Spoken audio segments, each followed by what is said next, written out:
Eh, Baik, selamat pagi, salam sejahtera untuk kita. Assalamualaikum warahmatullahi wabarakatuh. Ya, selamat pagi, salam sejahtera, shalom, namo buddhaya, om swastiastu, salam kebajikan. Tabi pun. Ya, sebelumnya saya memohon maaf ya karena tidak bisa hadir pada kesempatan kali ini ya, namun semoga saja rekaman presentasi ya atau penjelasan saya hari ini bisa saudara terima ya, meskipun mungkin Raga tidak ada di hadapan kalian ya, tapi semoga saja apa yang saya jelaskan nanti ke depannya bisa saudara pahami ya, karena memang ini akan ada imbasnya ya, terkait masalah penugasan yang sempat saya sampaikan ya, bahwa kalian akan terjun langsung ya, kalian akan ke lapangan ya, ke sekolah secara berpasangan, kurang lebih seperti itu. Nah, akan tetapi karena pekan lalu saya kan tidak hadir, nah ya, jadi bukan tidak hadir, libur ya pekan lalu, jadi memang ada hal yang harus dijelaskan ya pada materi hari ini seperti itu. Nah, untuk materi hari ini, nah ya, ini kita langsung double ya. Saya katakan langsung double, oleh sebab itu untuk pekan depan kemungkinan kita hanya ada sharing session saja ya, karena saudara ini saya terjunkan ke lapangan, kurang lebih seperti itu. Nah, pada materi hari ini yang harus saya jelaskan terkait masalah menganalisis kurikulum ya, kurikulum SD, yakni kurikulum Merdeka, karena memang pada kurikulum Merdeka ini ada hal-hal yang memang berbeda nak ya dari K13 khususnya untuk bidang studi bahasa Indonesia. Nah, masalah kurikulum Merdeka ini jelas sudah diterapkan nak ya. Kurang lebih seperti itu pada kelas 1 sampai dengan kelas 4. Nah, ini dekat dengar akan apa, diterapkan secara nasional ya, secara nasional artinya secara menyeluruh ya di sekolah-sekolah dasar yang ada di Indonesia, kurang lebih seperti itu. Nah, di dalam kurikulum Merdeka yang membedakan kalau saya cek dan membandingkan antara kurikulum Merdeka dengan kurikulum 13. Nah ya, di dalam kurikulum 13 itu jelas di dalam buku ya itu secara tematik ya, sementara kalau di mana nak, di dalam buku Kumar itu per mata pelajaran kembali ya, dikembalikan ke mata pelajarannya masing-masing. Nah, artinya memang misalnya pada bab tertentu, misalnya bab 1 tentang gotong royong misalnya. Pada kurikulum Merdeka ya, bab 1 tersebut itu akan termuat mata pelajaran lain, tidak hanya bahasa Indonesia ya, melainkan IPA bisa ya, olahraga ya, seni ya, dan sebagainya. Akan tetapi kalau sekarang, kalau sudah di kelas 1 misalnya bab 1, maka dia akan berfokus pada bahasa Indonesia saja misalnya. Nah, di dalam bahasa Indonesia ini yang lebih ditegaskan adalah bagaimana seorang peserta didik dia memiliki kemampuan berbahasa, ya, ada bersastra dan juga berpikir. Yang kelak ini secara rasionalisasinya ya, capaian pembelajarannya ini sebagai pondasi, nah ya, dari awal kemampuan berliterasi. Nah, jadi berliterasi ya. Karena literasi ini macam-macam, ada literasi digital, ya, literasi numerasi dan sebagainya. Nah, kemudian di dalam pembelajaran bahasa Indonesia ini merupakan pembelajaran literasi juga yang untuk berbagai tujuan dalam berkomunikasi, bisa dalam aspek atau konteks berbudaya ataupun bersosialisasi ya, bersosial ya, seperti itu. Nah, untuk kemampuan berliterasi ya di dalam pembelajaran bahasa Indonesia pada Kumer ini sendiri ya. Kalau sebelumnya nak di dalam pembelajaran bahasa Indonesia itu kan kita mengenal ada empat aspek ya: keterampilan berbicara, keterampilan menyimak, keterampilan membaca, dan juga menulis. Akan tetapi, pada kurikulum Merdeka ini, ya tidak hanya sekadar menyimak, membaca, menulis, dan berbicara, melainkan ada tambahan, yaitu memirsa, ya, memirsa dan juga mempresentasikan. Nanti kalian bisa lihat perbedaan yang mencolok antara memirsa sama membaca itu apa bedanya, kemudian berbicara dan juga mempresentasikan itu akan ada bedanya. Nah, jelas, nah ya, di dalam hal ini ya, ini digunakan ya dengan tujuan berbasis genre ya genre nanti akan saya jelaskan yang terkait tentang penggunaan bahasa di dalam kehidupan. Nah, dalam pembelajaran bahasa Indonesia pada Kumur ini sendiri itu menggunakan model utamanya yaitu pedagogi genre. Meskipun memang di dalam pembelajaran kita boleh menambahkan model pembelajaran lain ya lagi-lagi disesuaikan. Tapi yang utama adalah model pedagogi genre. Nah, maksudnya apa di sini? Nah, ya, untuk pedagogi berbasis genre atau pedagogi genre itu sendiri adalah memandang ya bahwa bahasa itu adalah suatu sistem yang dinamis ya, yang berubah-ubah. Nah, kemudian berkaitan masalah pengetahuan bahasa yang diajarkan secara eksplisit, secara langsung, ya tidak secara implisit. Dan juga dalam pembelajaran genre ini akan digunakan pemodelan sebagai langkah untuk pembangunan konteks atau pemahaman terhadap peserta didik ya kemudian ada pendekonstruksian ya penyusunan ulang ya misalnya menyusun ulang kalimat ya dan sebagainya serta di sini pada akhirnya adanya pemahaman bahasa ya untuk peserta didik itu sendiri. Nah, kalau kalian lihat di sini ada tahapan pedagogi genre. Nah, ada satu, dua, tiga, empat. Ya, yang pertama ya penjelasan untuk membangun konteks. Jadi bagaimana seorang guru ya mungkin kalau dalam pembaca mungkin ini nak ya disebut dengan apersepsi. Kalau saya memahami seperti ini, explaining building the context. Nah, jadi bagaimana seorang guru untuk menjelaskan kepada peserta didik terkait konteks tertentu ya tentang bahasa sehingga si peserta didik langsung nyambung apa yang dimaksud oleh seorang gurunya.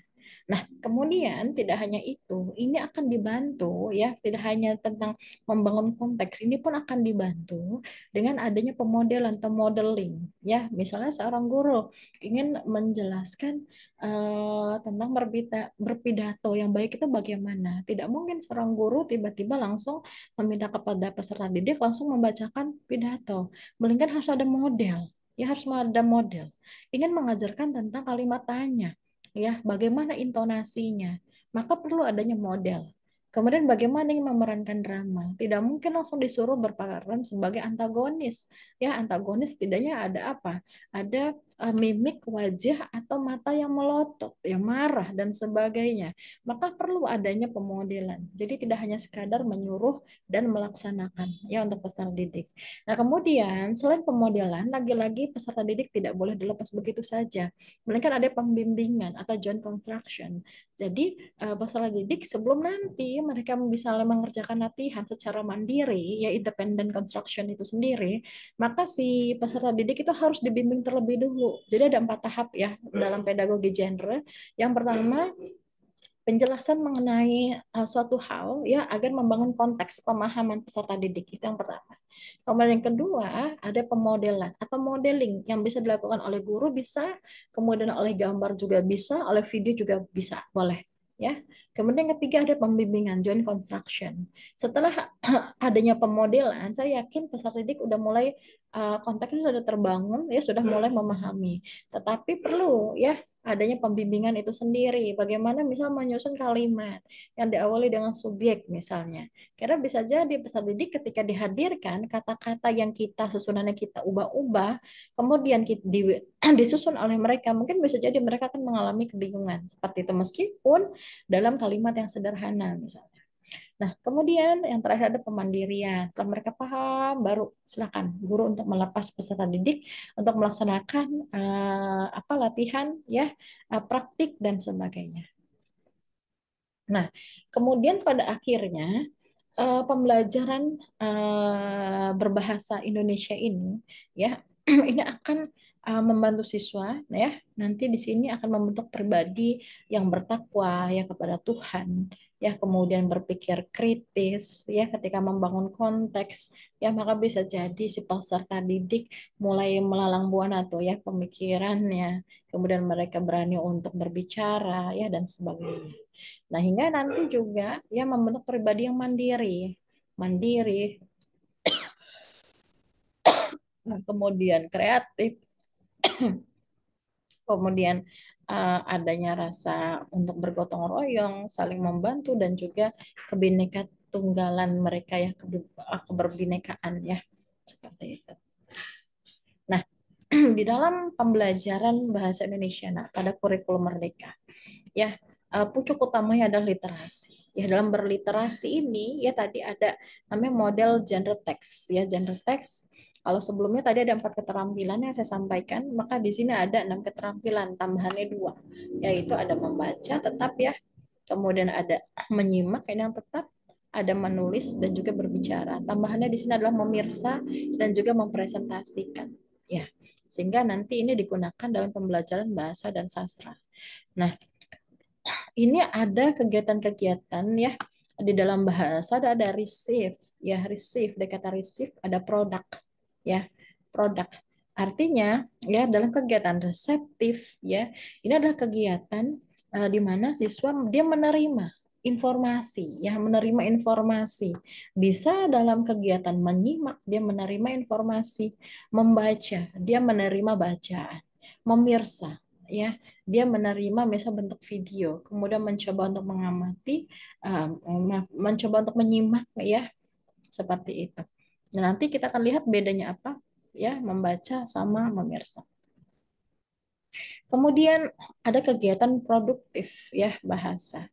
Di sini ada kegiatan berbicara dan mempresentasi ya, dan juga menulis. Mengapa ini membaca kok digabungkan dengan memirsa, kemudian berbicara ini digabungkan dengan presentasi. Nah, kalau kalian saudara lihat di sini ya, ini ada apa nih? Tulisan-tulisan. Nah ya, ada gambar-gambar. Ini sebagai pembantu ya, model kalau saya katakan ya. Ada model modelingnya di sini. Ya, bagaimana cara mencuci tangan yang benar ya. Di sini kemudian bagaimana cara menggosok kedua punggung tangan yang benar. Kemudian bagaimana cara membersihkan jari-jari.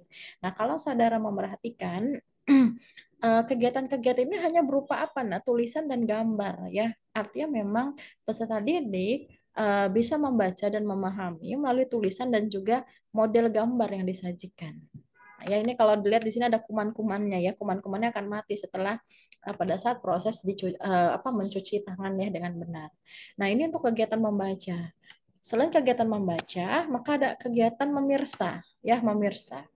Nah, kalau saudara lihat di sini ya, ini saya mencari video tutorial cuci tangan untuk anak ya. Ternyata di dalam apa nak sekarang YouTube dan sebagainya tidak hanya sekadar ini ya. Kalau lagu-lagu bukan hanya sekadar itu saja ya, tetapi ternyata ada loh tutorial bagaimana sih cara mencuci tangan yang benar gitu. Kalau saudara lihat, ini ada pemodelannya langsung ya, cuci tangan. Ada tulisannya juga, bahkan ada lagunya juga kalau di sini. Nah, ini disebut dengan memirsa. Yang membedakan antara memirsa dan juga membaca, ini hanya sekadar apa, tulisan dan gambar, petunjuk-petunjuk ya, instructionnya.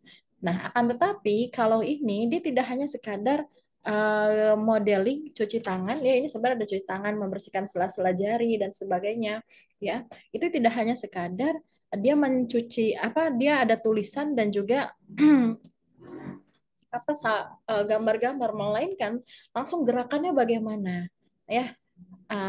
Jadi memang pengalamannya itu sangat didapatkan oleh peserta didik ya, dibandingkan hanya dengan menggambar. Inilah yang membedakan antara membaca dan juga memirsa. Artinya dalam kegiatan memirsa ini ada kegiatan membaca ya, ada kegiatan membaca. Ya, kalau saya biasa menyebut multimodal ya. Multimodal itu artinya tidak hanya sekadar dalam bentuk tulisan, melainkan gambar dan juga video. Kalau ini hanya sekadar ada gambar ya, kemudian ada tulisan. Nah, ini membedakan antara membaca dan memirsa ya. Jadi memang jelas perbedaan di antara keduanya. Nah, kemudian ada berbicara dan juga mempresentasikan.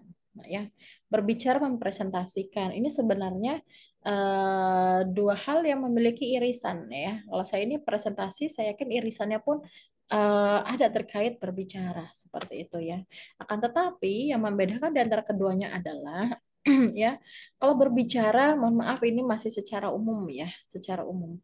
Kalau mempresentasikan ini biasanya sudah hal yang kompleks ya, ketika memaparkan satu persatu secara detail, ini disebut dengan mempresentasikan ya. Oleh sebab itu ini saya katakan kepada mahasiswa yang misalnya apa namanya melakukan seminar proposal. Saya tidak mau hanya sekadar berbicara mereka, melainkan mempresentasikan. Artinya, ketika mereka mempresentasikan tanpa textbook satu, tanpa melihat bukan, maksud saya di dalam PowerPoint-nya atau salindianya tidak full teks, melainkan hanya bagian-bagian saja. Nah, disitulah disebut dengan presentasi, ya.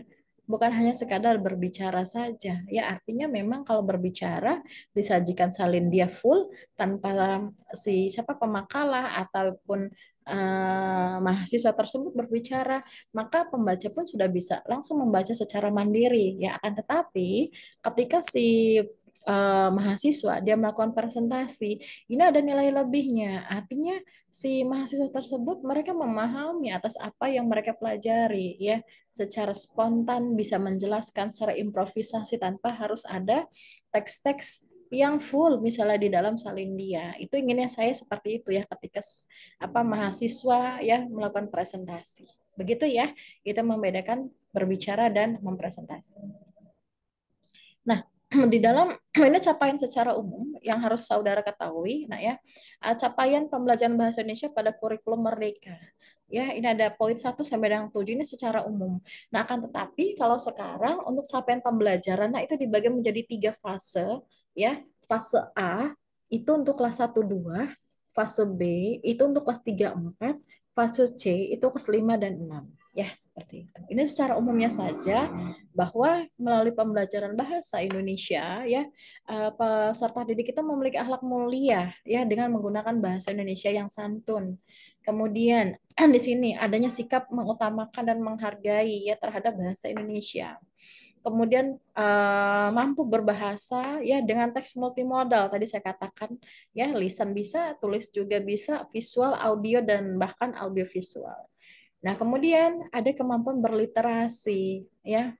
Tidak hanya sekadar berbahasa, tapi juga bernalar, kritis, kreatif, ya, dalam belajar dan bekerja. Nah, kemudian capaian berikutnya ada kepercayaan diri dalam berekspresi, ya. Jadi memang peserta didik diharapkan mereka mampu untuk berekspresi, ya. Nah, kemudian ada kepedulian terhadap budaya lokal. Nanti kita akan lihat apakah dari tujuan-tujuan ini nanti tercermin di dalam aktivitas sehari, aktivitas pembelajaran, ya, atau materi-materi ini bisa dicocokkan. Oleh sebab itu nanti ada follow up-nya, ya, ada lanjutannya bahwa saudara akan menelisik ya satu persatu halaman demi halaman, kegiatan demi kegiatan pada buku Bahasa Indonesia Kurikulum Merdeka. Oleh sebab itu, saya meminta saudara untuk mencari unduhan ya buku Bahasa Indonesia ya buku siswa terkait materi dan tujuan pembelajaran. Apakah kira-kira materi itu dia relate dengan tujuan pembelajaran? Khawatirnya tujuan pembelajaran hanya disampaikan hanya secara umum saja ya. Secara detailnya ya tidak disampaikan padahal dari tujuan pembelajaran itu akan terlihat kegiatan-kegiatan yang dilakukan oleh peserta didik. Nah, tadi ada capaian pembelajaran, nak ya. Ada fase A, fase B, dan fase C. Untuk fase A itu apa saja, ya? Nanti bisa saudara lihat. Ya, nanti saya berikan saja filenya ya di Vclass. Ya, karena memang masing-masing ini panjang ya. Yang kelas 1 2, kelas 3 dan 4 dan juga ini kelas 5 dan 6. Silakan saudara bisa baca secara mandiri ya, tidak perlu saya bacakan. Nah, baik. Cukup untuk materi eh, terkait ini nak ya pengenalan bahasa Indonesia pada kurikulum Merdeka. Nah, sekarang saya ingin menunjukkan kepada saudara.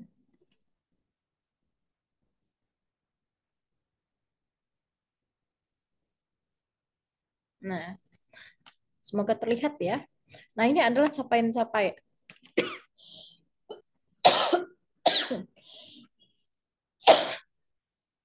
Nah, ini adalah eh, capaian-capaian nak ya. Bisa saudara cek nanti. Dan ini sangat berguna sekali nanti ketika saudara eh, pada saat PLP ya PLP bisa dapat kelas mengajarkan bahasa Indonesia ya kalian lihat nih tujuan di fase A itu apa saja ini bisa kalian lihat ya tujuannya kemudian ini ada di capaian pembelajarannya tuh bisa dilihat Nah, kemudian fase B,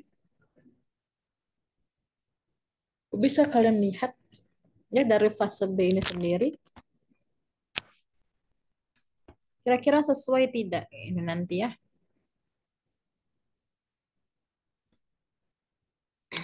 Fase B, kemudian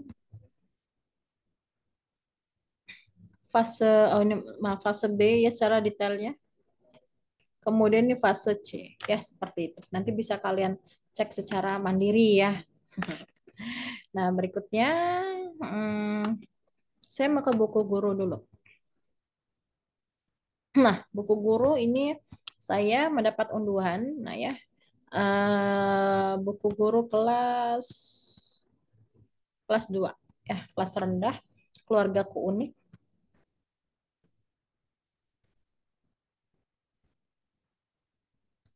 Nah, kalau buku guru mungkin kalian kalau pernah melihat buku guru yang kurikulum 13 bisa saudara lihat sebentar.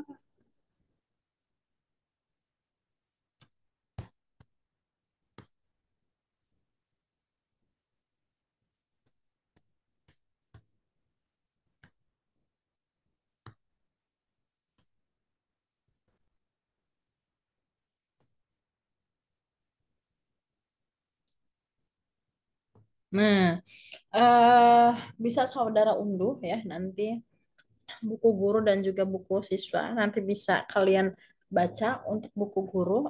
Nah ya, kalau saya sudah melihat halaman demi halaman, ya buku guru ini sangat terdikte sekali ya apa-apa yang harus dilakukan guru di dalam kelas. Jadi seolah kurikulum merdeka ya, tapi dalam pengajarannya masih sangat diatur sekali ya, bagaimana cara mengajar, dalam kegiatan A harus bagaimana, kegiatan B harus bagaimana ya, jadi guru malah tidak merdeka kalau menurut saya ya. Jadi harus sesuai ya, kalau di sini tahapan demi tahapannya sangat detail sekali. Nah, sekarang nah saudara ya, ini adalah buku siswa. Nah, ya buku siswa. Nah, ini judulnya sama ya, keluargaku unik ya.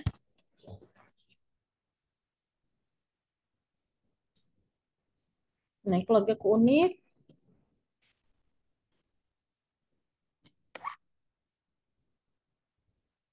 Ini kalau kalian lihat sekarang instru ilustrasinya itu sangat menarik ya. Sangat menarik dibandingkan buku-buku sebelumnya. Nah, di dalam buku Bahasa Indonesia, ini ada kegiatan-kegiatan. Nah, ini contoh saja ya. Untuk bab 1 tentang mengenal perasaan ya.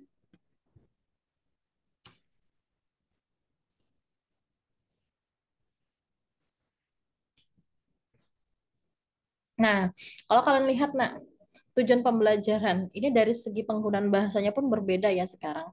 Kalian dapat menyimpulkan, kalian dapat mengaitkan, ya seperti itu. Ya kalau sebelumnya tidak menggunakan kata ini ya, kalau sekarang itu kayak bahasanya lebih terkesan kok santai ya, kalian dapat menceritakan. Kalau sebelumnya kan sangat terstruktur ya, eh, peserta didik dapat menceritakan. Gitu. Nah, pada ada bagian siap-siap belajar. Nah, di sini ya guru ya bisa jadi menyajikan gambar ya, menyajikan gambar kalau contoh di sini. Nah, kalian lihat nih ekspresinya. Ya, ada yang senang ya, ada yang senang. Tapi kok di satu sisi ada yang apa nih? Ya merasa sedih ya, kayaknya itu ekspresinya sedih. Ya sedih ya. Nah, ini mulai nih guru dia membangun konteks tadi ya, membangun konteks di dalam model genre teks tadi ya. Yang pertama yang harus dilakukan guru adalah guru mampu membangun konteks ya peserta didik. Ya, dilihat sesuai atau tidak ya, membangun konteks ya, bagaimana nanti ya seorang peserta didik dia mampu mengetahui sebenarnya ekspresi marah itu seperti apa, apakah selalu dengan melotot Apakah diam itu bisa menunjukkan marah ya dan sebagainya. Nah, dari situ mulai dikenalkan ya ada ekspresi senang, ada bangga, marah, malu ya. Malu mungkin bisa lihat kaget ya ekspresinya ya dan sebagainya. Nah, kemudian dari sini maka guru bisa bertanya misalnya ya, bagaimana mimik orang yang merasa senang misalnya ya. Kemudian orang yang merasa senang biasanya tersenyum misalnya ya, contoh dari dari itu membangun konteks. Nah, kemudian setelah membangun konteks ya, seorang guru ya perlu ya mengajarkan juga tentang pemodelan tadi, modelingnya. Ya, jadi jangan hanya dilepas begitu saja ya modelnya. Nah, modelnya di sini apa? Dalam melakukan peniruan ya. Orang yang marah bagaimana sih ekspresinya? Ya. Orang yang terkejut bagaimana? Orang yang sedih itu bagaimana? Ini disebut dengan pemodelan. Boleh langsung dihadirkan, ya, ekspresinya bagaimana, ya, marah dan sebagainya.